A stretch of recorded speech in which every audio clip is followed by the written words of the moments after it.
में डाला, बीजेपी के उस बिल के खिलाफ डाला ना।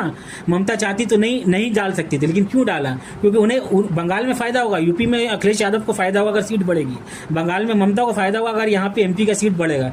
लेकिन ममता ने उसके खिलाफ जाके किया, क्योंकि इससे साउथ में नुकसान होगा। इससे इनडायरेक्टली बीजेपी एक तरह से साउथ को इरिलेवेंट कर देगी। तो इसके खिलाफ आज ममता बनर्जी खड़ी हुई है। तो आप आने से पहले, पर्सनल अटैक करने से पहले आपको समझना चाहिए। आप जब बोले ईडी या CBI, ED CBI Abhishek Banerjee को कितना इंटरोगेशन कर दी, उनकी बीवी को, उनके बच्चे को, हर टीएमसी के नेता को हरास किया गया, जिसके वजह से बहुत सारे जो अच्छे नेता टीएमसी के थे वो ईडी के डर से, सीबीआई के डर से वो चले गए टीएमसी में। तो जब यहाँ पे जमीन पर आंदोलन चल रहा था तो राहुल गांधी तो यहाँ पे नहीं थे। तो मैं राहुल गांधी के खिलाफ नहीं हूँ, मैं अभी भी उनको एक अच्छा नेता और ईमानदार नेता समझता हूँ, लेकिन ग्राउंड रियलिटी को समझना चाहिए।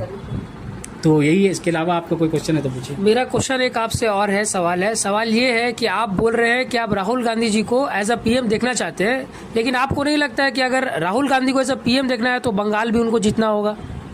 जी, बंगाल जीतना होगा, पब्लिक उन्हें जिताएगी जब वो जीतने के करीब पहुंचेंगे। लोगों मतलब आप किसी गाड़ी को तब धक्का देते, आपको मालूम है कि अगर हम धक्का देंगे तो ये गाड़ी स्टार्ट हो जाएगी, लेकिन अभी हम लोग को मालूम है यहाँ के आवाम को कि हम जितना भी धक्का दे दें आपकी गाड़ी यहाँ स्टार्ट नहीं होगी। तो गाड़ी अभी ममता की चल रही है, जब ये ममता की गाड़ी ब्रेकडाउन हो जाएगी तब हम देखेंगे कि कांग्रेस को लाना है या सीपीएम को लाना है या किसको लाना है। अभी हमें बस एक ही देखना है कि बीजेपी जो एक नफरत की राजनीति करती है, चाहे वो आसाम में हो, हर जगह हो, और वो ऑर्चुनिस्ट पार्टी है। लोग ये बोलते हैं कि हिंदुओं की पार्टी, वो हिंदुओं की पार्टी नहीं है, वो वोट लेने की पार्टी है।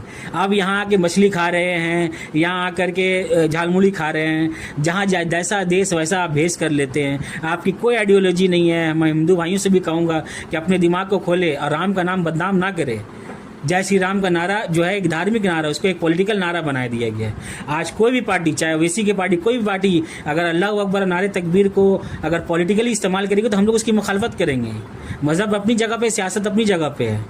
तो इसको लोगों को समझना चाहिए कि एक तरह का जो हेट्रेड और एक बीजेपी जो यहाँ आना चाह रही है, और ये जो उन्होंने कहा कि आपने पोलराइज किया इसलिए बीजेपी यहाँ आ पा रही है, तो पूरे इंडिया में तो 2 ही सीट था बीजेपी का आज से 25-26 साल पहले। तो फिर उस टाइम कांग्रेस पूरा राज कर रही थी। तो फिर अब लोग इल्जाम लगा देंगे कि ये कांग्रेस की वजह से बीजेपी यहाँ पे आई। इसका कोई लेना देना नहीं है। आप अच्छे से आपने अच्छे से गवर्न नहीं कर पाए, आप मीडिया को कंट्रोल नहीं कर पाए। आज बीजेपी गोदी मीडिया को वो कंट्रोल कर पा रही है, तो वो आप लोगों को लग रहा है कोई पब्लिक सपोर्ट है। बीजेपी के साथ पब्लिक सपोर्ट नहीं है। वो एक नैरेटिव बिल का एक मार्केटिंग के ऊपर में और पैसे से खरीद करके और ईडी सीबीआई के डर से वो अपने जो जैसे रावण का 10 सर होता है ना, वो 10 सर है उनका, ईडी सीबीआई और इलेक्शन कमीशन के सबको ले करके वो इस तरह से जीत रही है। तो